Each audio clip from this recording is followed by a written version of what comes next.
Coming up this afternoon, Ashanti Regional NPP directs constituency chairman to remove all banners bearing images of Alan Chermantin from all party offices in the region following his resignation. Also this afternoon, flood waters wash away portions of a bridge located in Akweteman here in Accra, exposing commuters to danger as the remaining section of the road is riddled with deep cracks from the impact of the floods. We have details for you. Plus, a wheelchair didn't stop her from pursuing a life of helping others. In today's edition of Stories of Hope, we will tell you the inspirational story of Lily. I was in and out of hospital for 7 years. I'm receiving therapy in between, and then receiving treatment, and then undergoing surgeries. Yes, I can't describe it. Some days I'm up, some days I'm down, some days I don't want to do anything. We have business, sports, world news, and showbiz all coming up this hour. We're also live on Facebook, YouTube, Instagram, and X via YouTube, JoyNews on TV. My personal handle is Athenana Aisha. Please stay for details.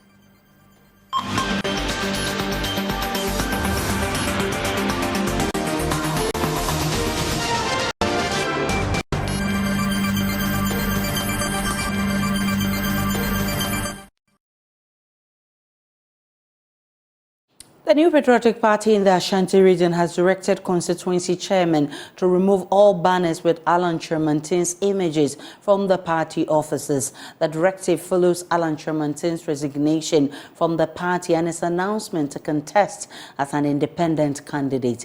Excerpts of the statement I will share excerpts with you shortly.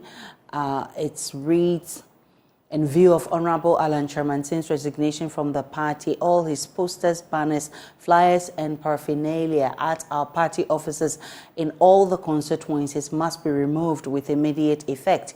Once he has forfeited his membership, it is just right and fair that these items are removed from our offices. Thank you very much for understanding.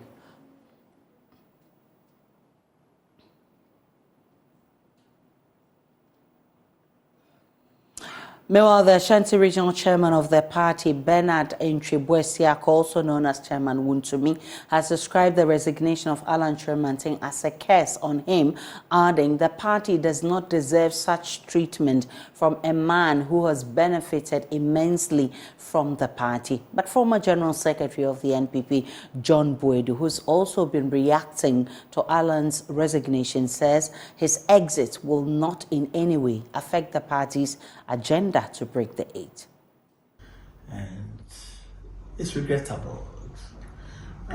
Some of us feel that the reasons assigned to resigning and deciding to go independent wasn't enough, wasn't sufficient enough. So I believe that this big person in the party has people who has followed him over the years, considering investment that people have done in him and its consequences. He should have considered that. It is not out of place to see most of these, particularly young MPs, David Sopoku, Abnasser, Asare, Amewu, Katrina Feku, distancing themselves from the action that he has taken. For some of us, we believe that the New Patriotic Party is a strong party, it's a party that its symbol is elephants. That signifies resilience, hard work, dedication, and thoughtfulness. We've seen some before. Towards the 2000 elections, we lost a major campaign manager for J. Akuf-Addo in 1996 in the person of Enusa. We lost Kwame Pini, Oforiata resigned. Even Rakubo Bay formed his own party. And I think that was the reason why we focused as a party. The party is going to make sure that all the necessary knots are tied, because if you study the political evolution of most parties. Some of these things sometimes bring good. Well, over the period, we've seen a number of party stalwarts moving away from their parties to form their own or contest as independent candidates. The likes of Dr. Akuf-Addo, who broke away from the NPP to form the United Ghana Movement, Akuf-Addo of the NDC, who formed the Reformed Party, Nana Akuf-Addo, who broke away from the NDC to form the National Democratic Party, Obada Samoa, who formed the Democratic Freedom Party, and now Alan is out with a movement for change to contest the 2024 elections as an independent candidate.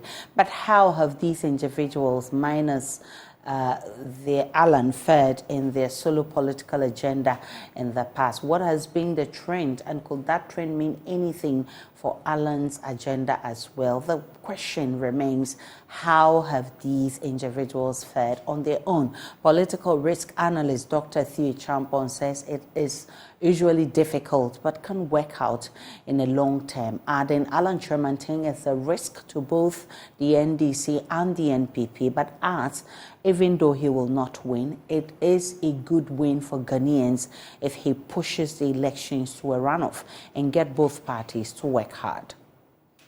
Is it success to actually win the election, or success in terms of trying to force a second round, and in that case have some sort of government of national unity, which is what Alan seems to be indicating in his statement that he made yesterday. I think that for any third party to make breakthrough in the current dispensation, they could probably do only with about 3 to 5% of the vote. That in and of itself is significant, and it could send the election next year into a second round. It is almost going to be impossible for a third party, in the way we currently practice our politics, to actually win a substantive election round. It's got to be a long-term political project, so possibly looking at 2032 or even 2028 thereabout. But it needs to start from now. It needs to start with the mobilization, it needs to start with the messaging, and it needs to actually reach out beyond just the middle-class voters in Accra or Kumasi. Both of them, I'm sure, now are running around doing their calculations and looking at what is possible. Because at the end of the day, you're going to go into a very, very keenly contested election next year. And in Alan's statement, he talks about forming or pushing for some sort of government of national unity in that regard. So whether the NPP wins or the NDC wins, should the election then go into a second round, then literally Alan is sort of pitching himself as the kingmaker in that regard. So what has been the trend, and could that trend mean anything for Alan's agenda as well? Let's take you down memory lane. Definitely, you would see how they've all fared. Dr. Charles Akuf-Addo, he formed the United Ghana Movement, and he left the NPP. He contested the elections in 2000 and lost the elections with 0.3%. Akuf-Addo also, he formed the Reform Party. He left the NDC. He contested also in 2000 and lost the election with 1.1%. That's a significant figure. I mean, judging from Dr. Akuf-Addo's score in that election. Nana Akuf-Addo Rawlings also moved out of the NDP, and she moved out of the NDC and formed the NDP, the National Democratic Party. She contested in the 2016 elections and she lost with 0.16%.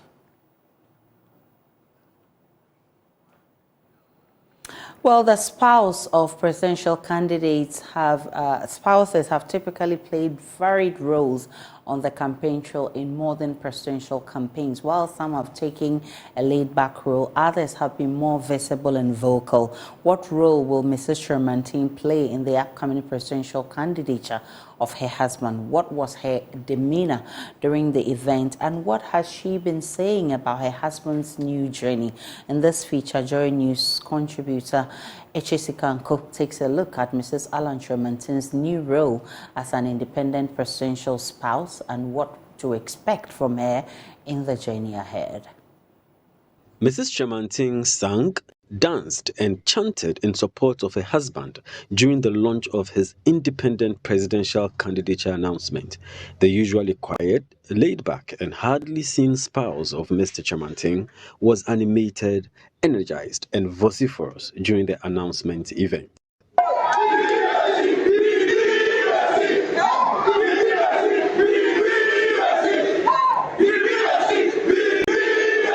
Presidential spouses have emerged as a major part of the presidential campaign in modern politics. From Michelle Obama to Melania Trump to Rebecca Akuf-Addo and Lordina Mahama, the wives of presidential candidates have assumed varied and multiple roles. While some have been less active and laid back, others have been more outspoken.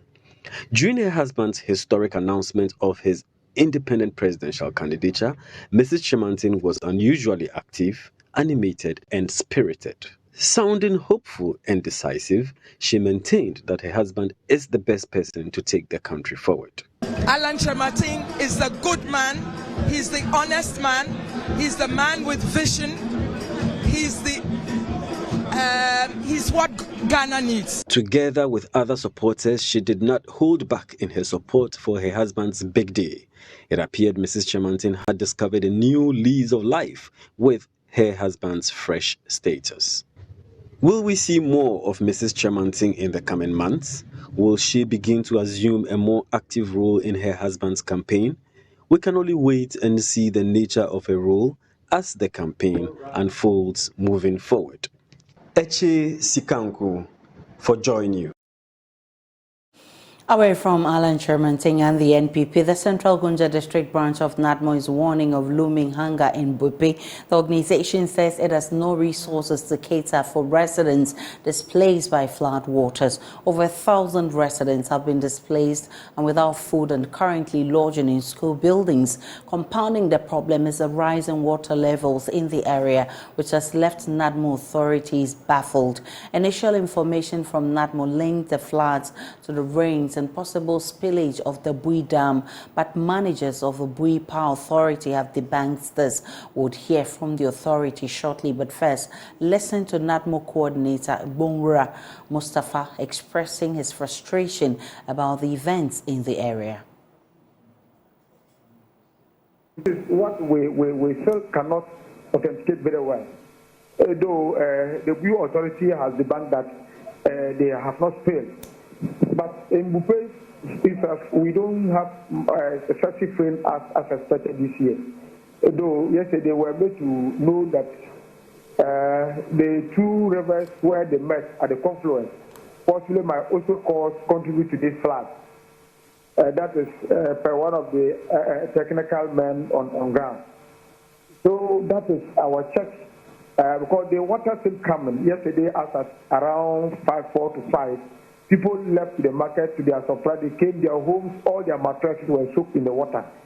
A good number of people have to be displaced last evening, which is very bad. Mr. Mustafa also indicates his outfit is without resources to cater for the displaced people. According to him, calls for assistance have not been responded to, with the exception of the Ghana Red Cross Society. Now in the trying times, and actually we as NADMO at the district level, we sympathize with the people, and it is good you all support us to share this information to everybody that matters, that can come to the aid of the people, because they are going through a lot of hell. Because the number that we see being displaced is not expected of us. We were not expecting that great number. And as that, even they how to bring them together to accommodate them. It's a challenge to us because today, if we bring all of them together, we may not be able to take care of them because we haven't heard from any of our big authorities, the higher authorities. So we are calling on everybody and our authority to come to the aid of these victims. No officialdom, apart from the Ghana Red Cross, that supplies the food family sends to them. No food, no water, no, nothing. The other facility added, the 6 minutes classroom there. It's almost for level 1 to occupy. Spokesperson for the Northern Regional Caucus in Parliament, Rashid Pelpo, is worried about the situation.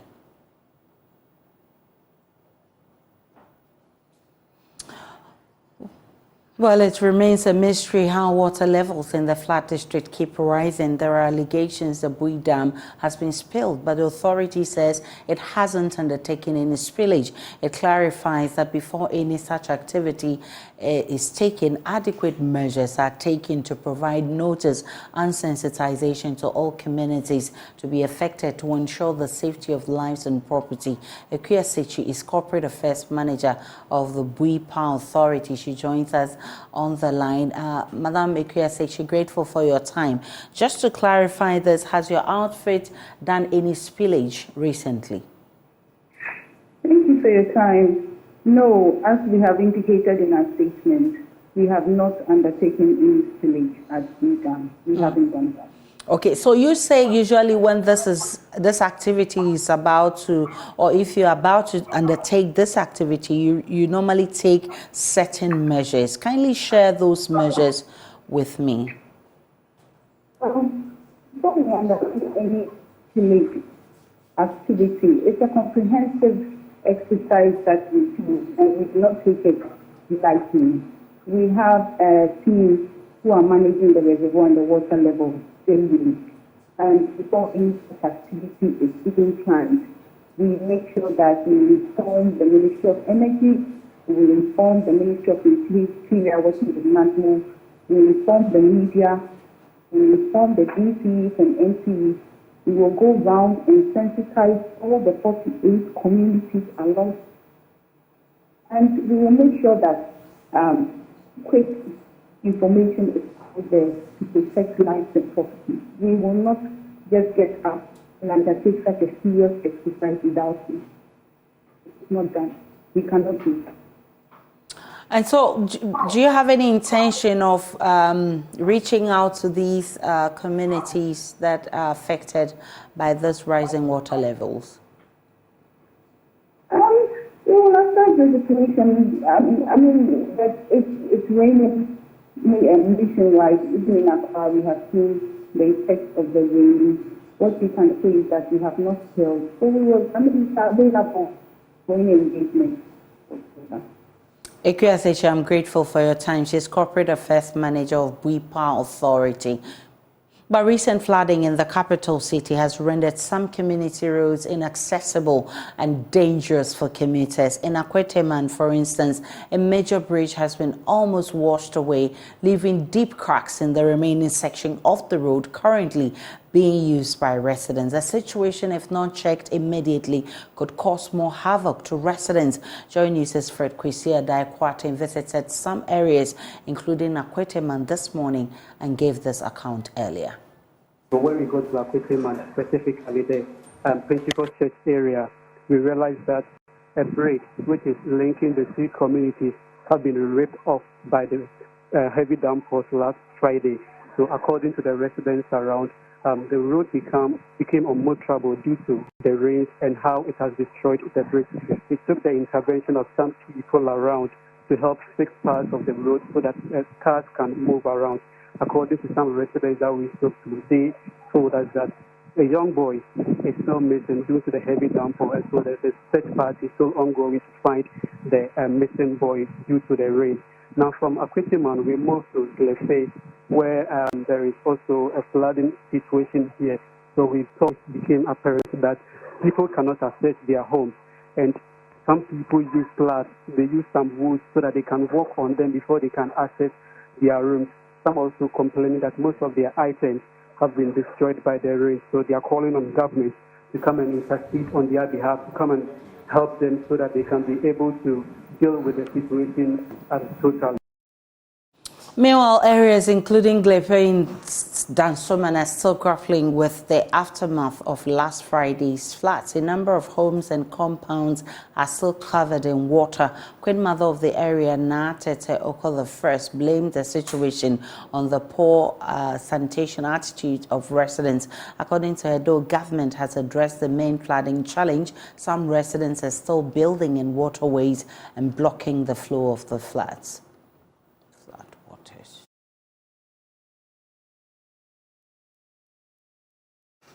Away from floods, hypertension is the most common heart disease affecting about 40% of the adult population and the leading cause of deaths in Ghana. That's according to the National Cardiothoracic Center, which is cautioning Ghanaians to check their hypertension status regularly. Speaking at the press launch of this year's World Heart Day, Acting Director of the National Cardiothoracic Center at the Kolebu Teaching Hospital, Professor Mark Mautotete, explained checking your status at least once a year is necessary. According to the World Health Organization, cardiovascular diseases are the leading causes of death globally, taking an estimated 17.9 million lives each year. About 40% of Ghana's adult population lives with heart diseases. The World Heart Day is celebrated annually on the 29th of September, and the day is celebrated to raise awareness about heart diseases and the preventive measures to manage cardiovascular diseases. Acting Director of the National Cardiothoracic Center at the Kolebu Teaching Hospital, Professor Mark Mautotete, speaking at the press launch of this year's celebration, advised Ghanaians to test their hypertensive status at least once a year. Hypertension, when you have it and you do not check for it or you do not manage it, what happens is that you suffer complications that you cannot reverse. And so hypertension, as we always say, is a silent killer. When you have it, you would not know unless you go and check for it. So it's important for each and every Ghanaian, once you're about 25 years to 30 years, every year try and check whether you have hypertension or not, because the consequences are always deadly. Hypertension can give you heart failure, and once you get heart failure from hypertension, you can't cure yourself. It's an irreversible thing. Professor Mautotete also advocated the establishment of a National Heart Foundation to raise funds to care for people living with heart conditions. From the depth of despair, she emerged with a purpose, founding the Share Foundation, an organization dedicated to illuminating the future of bright yet disadvantaged children. Lily has become a beacon of hope, lightening the way for those in need. There's more in today's edition of Stories of Hope. Meet Lily, a compassionate soul whose life took an unexpected turn. In her youth, the world was her oyster. Her dreams were as vast as the sky. Eager and thirsty for knowledge, she traveled abroad for her studies and was poised to take on the world after her studies.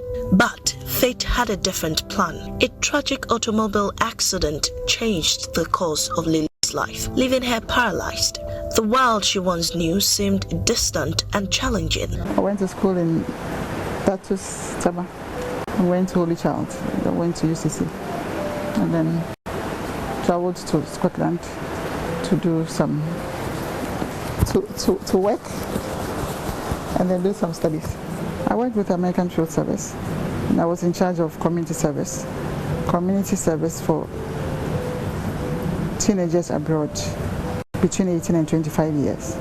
They come to do voluntary work in institutions, orphanages and schools. For 7 long years, in and out of the hospital, Lily grappled with the reality of her circumstances. The hospital became her second home as she nursed herself back into good health.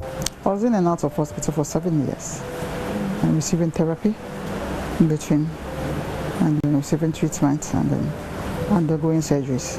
I can't describe them. Some days I'm up, some days I'm down, some days I don't want to do anything. It's a cocktail of emotions. It's not sad or every time, not happy every time. Sometimes angry, sometimes disappointed, sometimes depressed. Her brother Ernest describes those moments as very challenging for the family as well. It affects me because there are places I would have wished her to go herself. There are people I would have wanted her to see herself, but like you are saying, she finds it difficult. One, because of her situation, two, because she is very emotional. It was in those moments of solitude and reflection that Lily found her purpose. Supported by her pastor and some dear friends, she founded the Share Foundation. The Share Foundation aims to light up the lives of brilliant yet needy children, providing them with the necessary support to navigate their education and actualize their dreams. He helped me to start with identifying the needy but brilliant in the schools. We registered them, and then the teachers and the head teachers, they were able to organize the pupils for me. And we had volunteers who came to teach them. And then we organized the exams, they marked them, and then we chose the beneficiaries who had excelled. Jonathan Kwanzaa is one of the beneficiaries of Share Foundation. Lily helped fund his education from basic school to the tertiary institution. Before that, he had no hope of completing school. When my dad was alive, everything was okay until I lost my dad when I was in P5. That was where the hardships began. So I had to stop schooling. And there was this teacher who said, why am I not coming to school again? So he asked one of my friends to come and invite me over. And then when I went, she was like, why am I not coming to school again? I was like, my dad is no more. My mom can't afford the fees. So I can't continue schooling. Then she was like, I'm good, so she can help, but only up to JHS. And I was like, okay. So she started taking care of me from class 5 to classes. So when I got to JHS 1, and then Share Foundation came in to take over.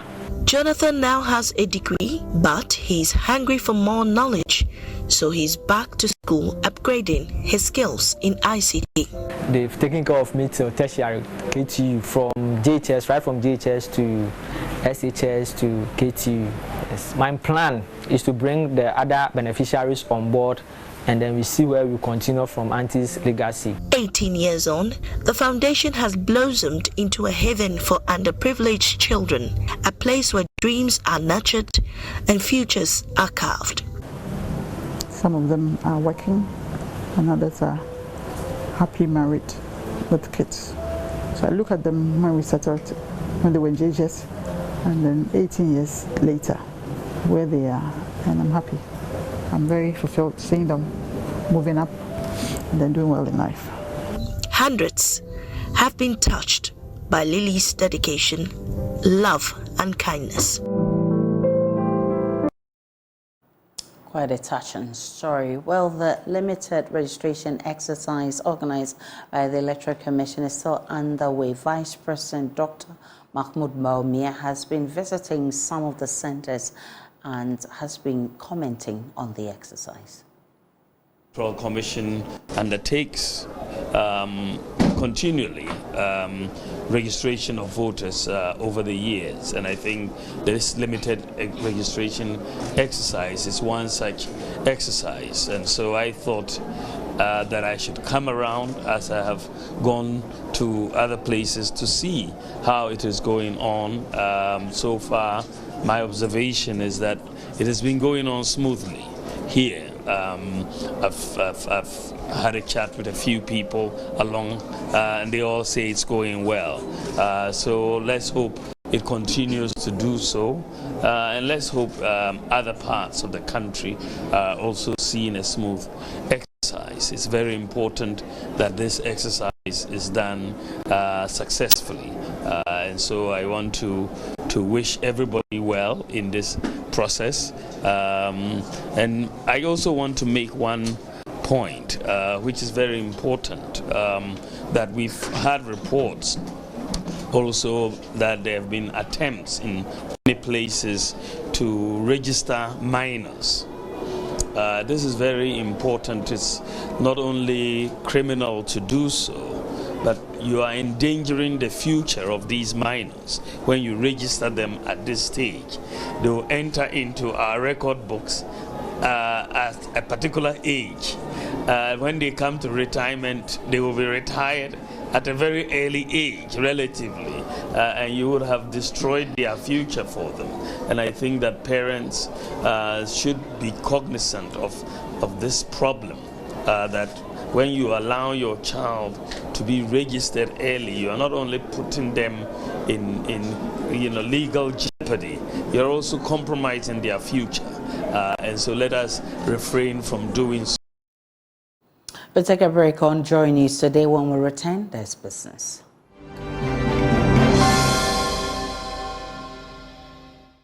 Hello, good afternoon. This is the business segment on JoyNews Today with me, Pius Kojobaka.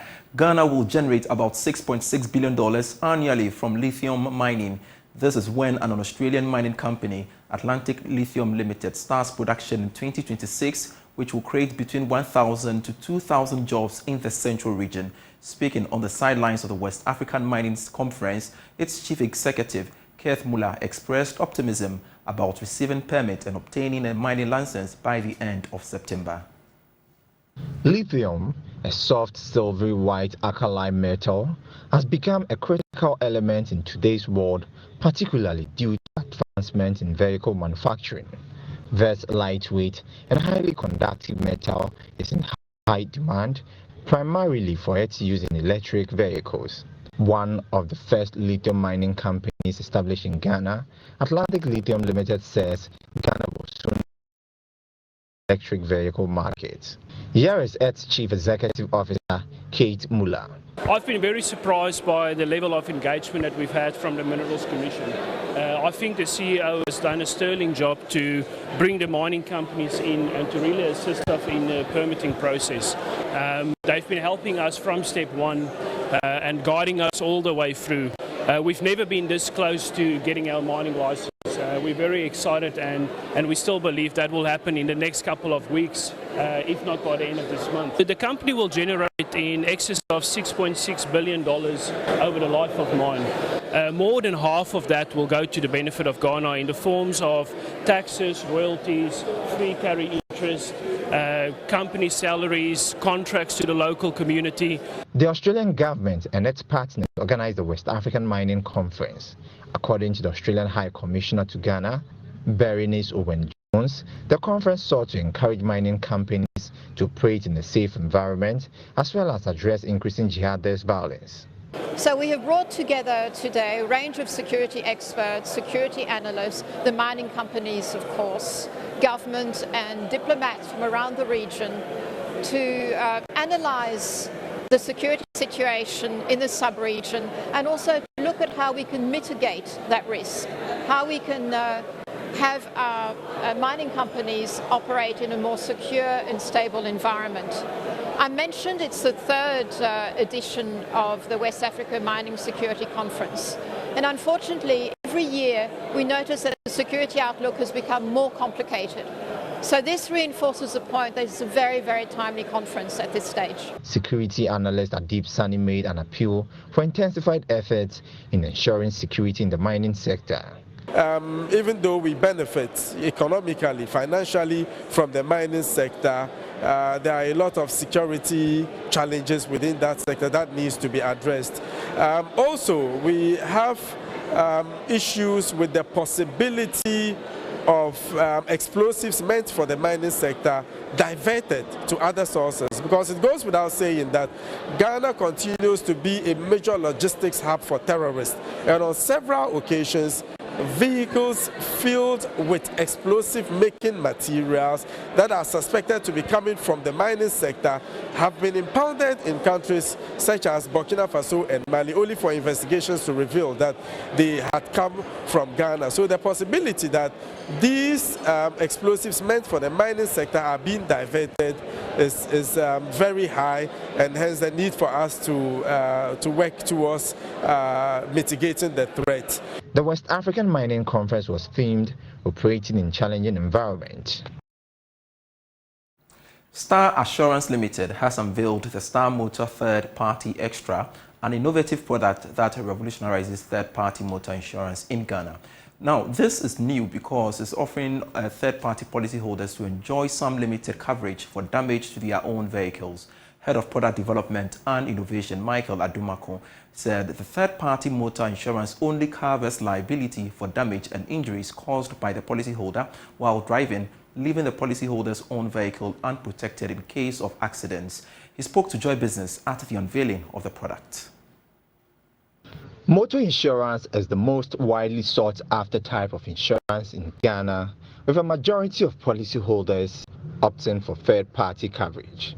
The Star Motor Third Party Extra signals an important development within the motor insurance industry, which for 66 years has been mainly offering comprehensive third-party policies and third-party fire and theft policy. According to Mr. Adomako, customers can acquire this new products through Star Assurance's 20 branch locations, as well as through the company's extensive network of agents and brokers nationwide. The Star Motor Third Party Extra covers third party as well as glass damage to the insured's own vehicle.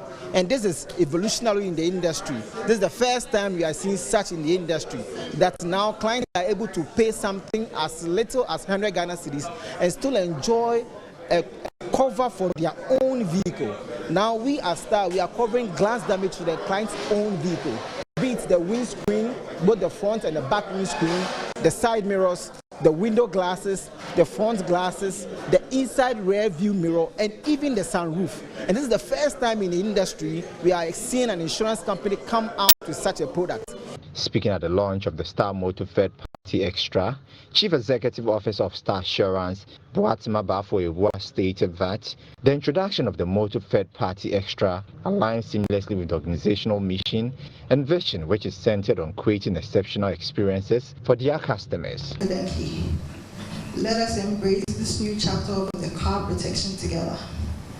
Once again, I want to especially thank my team, executive management, and my technical team, because as they all know, I'm always driving everybody crazy with my ideas. But thank you for indulging me and making things happen. It's exciting working with you. Also to our partners, thank you for always standing by us and also being part of this incredible journey. To our invited guests, thank you for braving the odds and being here with us. We assure you that this product will definitely be worth it for you. The convenience of purchasing this product extends to digital platforms like Procure, Star Assurance's virtual assistant, and external providers such as Corey and Total Ghana filling stations across the country. We're ready. 1, 2, and 3. Wow!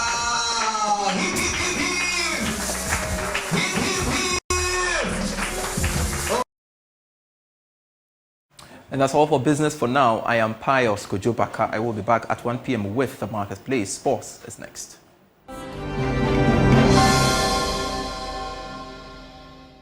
Let's do sports now on Joy News Today with me, Muftao Nabila Avlai. On Monday, former Trade Minister Alan Shermanton announced that he has broken away from the NPP and will be contesting the 2024 general elections as an independent candidate. He says if Ghanaians give him the opportunity to steer the affairs of the country, he will be focusing on sporting infrastructure and also the construction of academics across the country. Investing in world-class new generation sports facilities in selected competitive sporting disciplines. In this regard, my government would encourage the participation of the private sector in the development of sports infrastructure around the country, including sports academies. And talking of infrastructure, later today, the Accra Sports Stadium will be hosting the second leg of the AFCON qualifier between Ghana and Rwanda. The Black Queens in the first leg wall up their opponents by 7-0, and the second leg at the Accra Sports Stadium later today at 4 p.m. We'll see the senior female national team seeking to get a double over their opponents to secure a ticket to the next edition of the tournament. Head coach of the team, Nora Hoptel, says her girls are ready for the tie. Yes, of course, you're right that we are here with 23 players. The regulations in the AFCON are that we only can announce 18 for the game tomorrow. So we always look a bit for the rotation. In the end, it's always the next game which counts, so we take it very serious tomorrow. And it's all the time a bit the question which players are in competition shape, which are in fatigue, maybe there are little injuries, so this is a bit the question from the load side. And then on the other hand, we have a game plan which we slightly adapt, and of course also there we look then for players and position which work in function to our game plan. So probably there will be a little surprise tomorrow. Until today, all the 23 players are fit and ready to go. We need to hold it with their horses, so they are really. Meanwhile, in boxing, Ghana participated in the qualifiers for the Paris Olympic Games in Dakar earlier this year, and unfortunately, all 12 boxers who were taken to Senegal for the qualifiers were unsuccessful in their attempts to qualify to the Olympic Games. Head coach of the team, Oforia Asare, says that poor preparations expose the deficiencies of his team. We have the talent, we have the level, but there are other things that support, like what Jojo talked about, the officiating officials, the way we were handled most of the times. I think I've been singing this song for a long time, and I always use this word that we've been squeezing stone to get water. So most of the times when we get results, it's not just that we brought the results, so that is it. It is because we struggle through a whole lot of things and play some kind of magic, and then before you see we had results. So it has been like sometimes we are lucky, but now this competition we didn't get that kind of luck that we were depending on, and we were exposed in terms of preparation. Most of the countries are well prepared than us in terms of what they did before coming to the competition. Some of them went to Russia, some of them went to Cuba, some of them they exposed their boxers to some level, and also they play a role in the officialdom. You see that when we were in the competition, there are some information given to some of the coaches which we don't have, because when we went to the World Championship, the method of judging was different from this Dakar qualification. At the World Championship, there's a mechanism of 2 officiating officials who always stand by. That's your sports for now. We do have more sports stories on myjoyonline.com and also at 2 p.m. when we come your way with Sports Today. Up next is World News.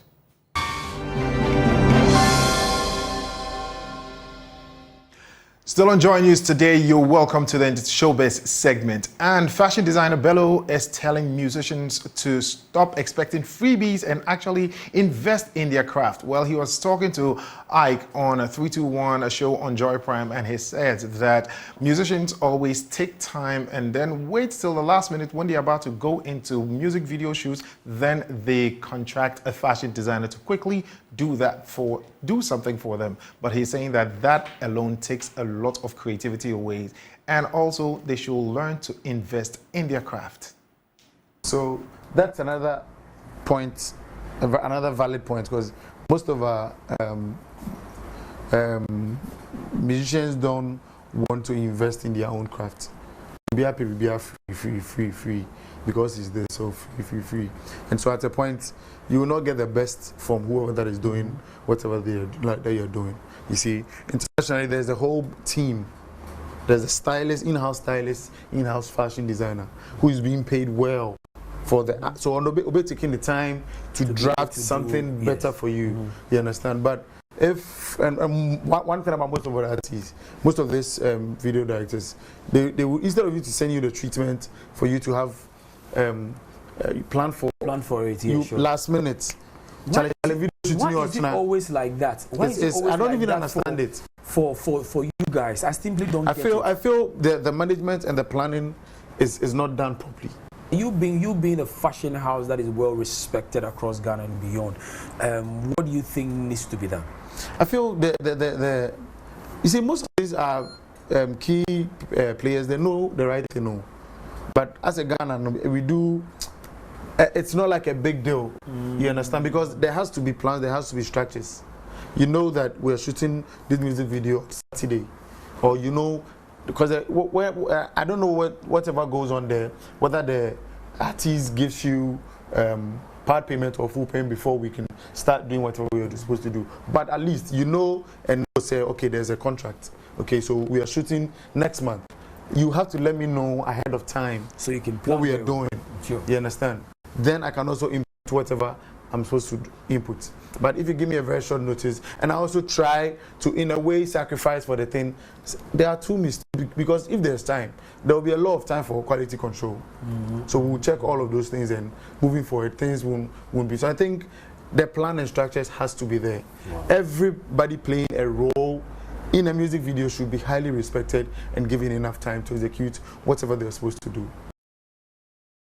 Yes, let's give them their due respect and right. Well, let's still stay with the creative arts industry. And dancer and lecturer at the School of Performing Arts, University of Legon, Terry Bright Ofosu, is saying that parents should actually discourage their wards from learning foreign dance like ballet and rather focus on learning our traditional dances, because international students who are coming to learn these dances are really making money off the dance.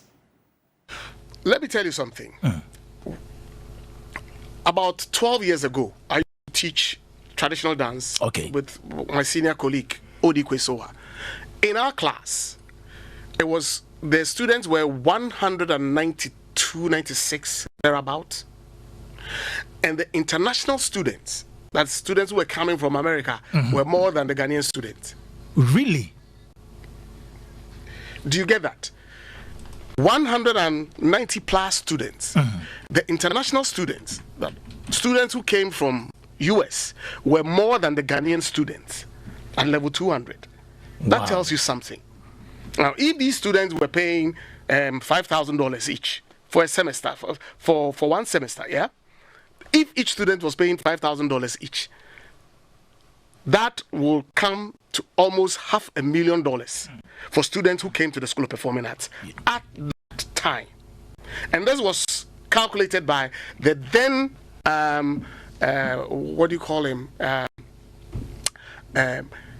registrar at the time. I think one Mr. Boadu, who said that. He actually calculated that and told us that. It means that they place more value on our culture and our traditional dances than we ourselves as a people. Okay, and therefore when you learn these dances and you go outside, more premium is placed on it, so you'd make a lot more money teaching these dances outside.